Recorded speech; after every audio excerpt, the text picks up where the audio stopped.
1/v plus 1/u equal to 1/f दर्पण सूत्र। ये बहुत ही इंपॉर्टेंट क्वेश्चन है 5 मार्क्स के लिए। और ध्यान से समझना है, इसको सिद्ध करना। पिछले 2022 में पूछा गया था, इसलिए 2025 में पूछे जाने की बहुत संभावना है। हम अवतल दर्पण में सिद्ध करना सीखेंगे। ये एक अवतल दर्पण है, ठीक है। ये लाइन जो है ध्रुव से होकर गुजर रही है। पी आपका ध्रुव हुआ, एफ फोकस हुआ और सी आपका वक्रता केंद्र है। चूंकि और इस अवतल दर्पण का नाम हमने डैश रखा। चूंकि 5 मार्क्स का है तो हमें स्टेप लिखना होगा। आपको जो आपने ड्रॉ किया है उसको स्टेप लिखना होगा। तो मैंने जैसे आपको लिख करके बताया कि माना कि डैश एक अवतल दर्पण है, ठीक है। सी वक्रता केंद्र है, एफ फोकस है और पी इसका ध्रुव है। अब चूंकि हमें प्रतिबिंब बनाना है तो हमने एक ए बी वस्तु लिया, और यहाँ से एक समांतर किरण आपके प्रधान एक्स से टकराकर, ठीक है, आपके अवतल दर्पण से टकराकर फोकस से होकर गुजरती है। चूंकि हमें यहाँ ए बी का प्रतिबिंब बनाना है तो प्रतिबिंब बनाने के लिए 2 किरणों की आवश्यकता होती है। तो दूसरा किरण हम लेंगे और इसे हम वक्रता केंद्र से होकर गुजारेंगे। ये टकरा कर वापस उसी दिशा में मुड़ जाएगी और इससे हमारा प्रतिबिंब बन जाएगा, ठीक है। और इस प्रतिबिंब का नाम हमने ए डैश बी डैश रखा। प्रतिबिंब आपका ए डैश बी डैश बन के तैयार हो गया और ऐसा करने से 2 त्रिभुज का भी निर्माण हो गया, एक ए बी सी और एक ए डैश बी डैश सी। और ये दोनों त्रिभुज आपस में समरूप होंगे। ए बी सी त्रिभुज ए बी सी, ठीक है, और ए डैश बी डैश सी समरूप हैं। तो जब समरूप हैं तो दोनों की जो भुजाएं हैं, करस्पॉन्डिंग भुजाओं का अनुपात भी बराबर होगा। यानी कि A B by A dash B dash equal to B C by B dash C, ठीक है। तो हम लोग लिख लेते हैं इसको, A B by A dash B dash is equal to B C by B dash C, ठीक है, B C by B dash C. इसको हमने इक्वेशन 1 मान लिया। अभी आगे स्टेप में बढ़ने के लिए हमें एक और त्रिभुज की निर्माण करने की आवश्यकता होगी। इसलिए जो आपका वस्तु ए बी है, यहाँ से हम एक और किरण को आपके ध्रुव से होकर गुजारेंगे और ध्रुव से टकराने के बाद वापस यह, ठीक है, आपके प्रतिबिंब से होकर गुजरेगा, जिससे 2 एंगल बने, एंगल आई और एंगल आर। अच्छा, अब अगर आप ध्यान से देखेंगे तो यहाँ पर 2 त्रिभुज का निर्माण पुनः हुआ, एक ए बी पी, ठीक है, और दूसरा जो त्रिभुज हुआ है ए बी पी के अलावा वो हुआ है ए डैश बी डैश पी। और ये दोनों त्रिभुज भी समरूप हैं। त्रिभुज ए बी पी और ए डैश पी, ये दोनों त्रिभुज भी समरूप है। तो हम लोग लिख लेते हैं ए बी पी तथा त्रिभुज ए डैश पी समरूप है। तो जब समरूप है तो पिछले बार की तरह भी जो इनकी करस्पॉन्डिंग साइड का अनुपात होगा वो भी बराबर होगा।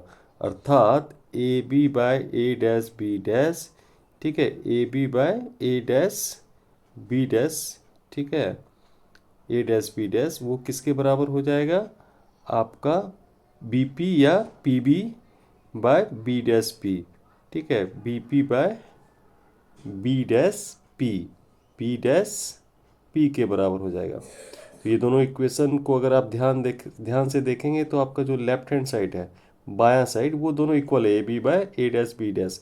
तो जब दोनों लेफ्ट हैंड साइड का ये इक्वल है तो हमारा क्या हो जाएगा, B C by B dash C किसके बराबर हो जाएगा, B P by B dash P, ठीक है। B C by B dash C is equal to B P by B dash P के बराबर हो जाएगा। यहाँ तक आपको कोई दिक्कत नहीं होगा। अब आगे का जो हमें करना है उसको ध्यान से समझना है, अदरवाइज आपको प्रॉब्लम होगी।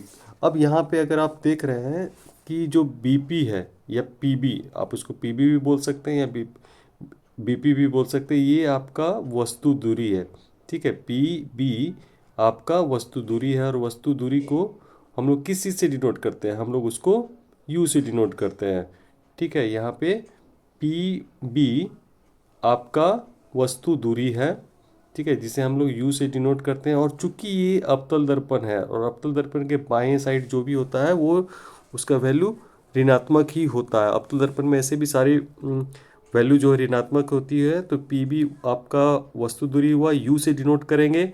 लेकिन नेगेटिव में इसे हम रिप्रेजेंट करेंगे, चूंकि ये अवतल दर्पण है, ऋणात्मक है, तो यहाँ पे इसका मान माइनस यू हो जाएगा।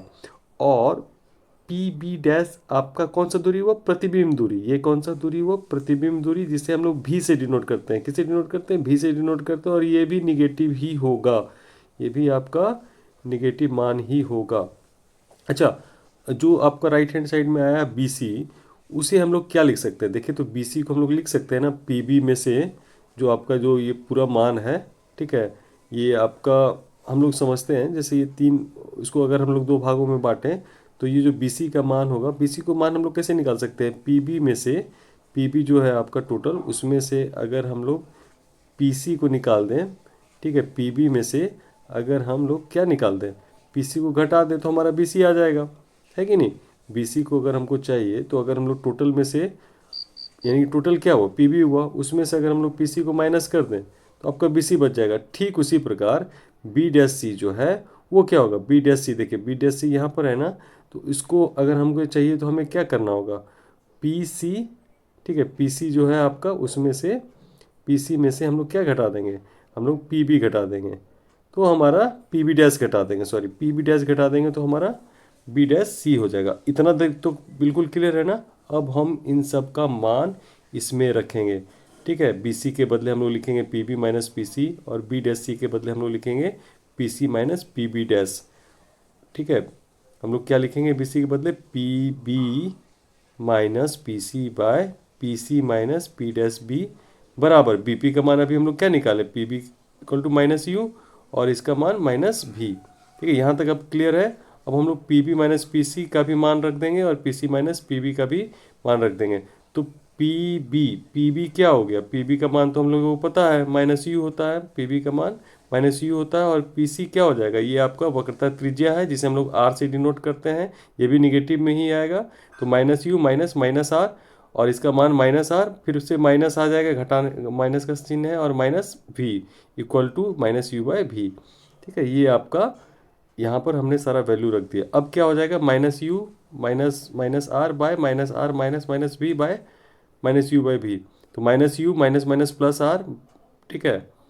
इसको क्रॉस मल्टीप्लिकेशन करेंगे तो इसको भी से मल्टीप्लाई करेंगे, और माइनस आर प्लस भी इसको हम लोग यू से मल्टीप्लाई करेंगे, ठीक है। अब minus U V plus R V equal to minus R U plus V U, ठीक है। गुना करने पे भी यू आ जाएगा। अब यहाँ पे एक इम्पॉर्टेंट चीज़ है जो आपको याद रखना है, ये आपको याद ही रखना होगा कि इक्वेशन को, ठीक है, दोनों तरफ हम लोग किससे डिवाइड करें? आर भी यू से भाग देंगे। पूरा इक्वेशन को हम लोग आर भी यू से भाग देंगे, ये आपको याद रखना होगा। ये कैसे हुआ? चूँकि हमें सिद्ध करना है तो ऐसा हमें करना ही होगा। तो माइनस यू भी भाग को आर भी यू से अगर भाग देंगे तो क्या बचेगा? माइनस वन बाय आर बचेगा। और आर भी को अगर हम लोग आर भी यू से भाग देंगे तो क्या बच जाएगा? माइनस वन बाई यू बचेगा। पुनः अगर हम आर यू को, ठीक है, आर भी यू से भाग देंगे तो माइनस भी बचेगा। और भी यू को अगर हम लोग आर भी यू से भाग देंगे तो वन बाय आर बचेगा, ठीक है। अब देखिए minus one by R plus one by U equal to minus one by V plus one by R हुआ। तो हम लोग one by V plus one by U को एक तरफ ले आए, और one plus R plus one by R एक तरफ आ जाएगा, ठीक है। वन प्लस आर तो क्या हो जाएगा? टू बाय आर हो जाएगा। अब क्या हो गया? One by V plus one by U equal to two by R, ठीक है। तो अब हम लोग इसको क्या लिख सकते हैं? जो हमें सिद्ध करना था, अब हम लोग उसके बेहद करीब आ चुके हैं, ठीक है। इसको हम लोग सीधा लिख सकते हैं, एफ बराबर आर बाई टू हम लोग जानते हैं, तो one by F equal to two by R होता है, ये हम लोग जानते हैं, ठीक है। तो यहाँ पर हम लोग, ठीक है, तो क्या करेंगे? One by B plus one by U equal to two by R है, तो one by B plus one by U है, और टू बाई आर के बदले हम लोग क्या लिख देंगे? वन बाय एफ, और यहाँ हमारा सिद्ध हो गया। यही हमें सिद्ध करना था, ठीक है।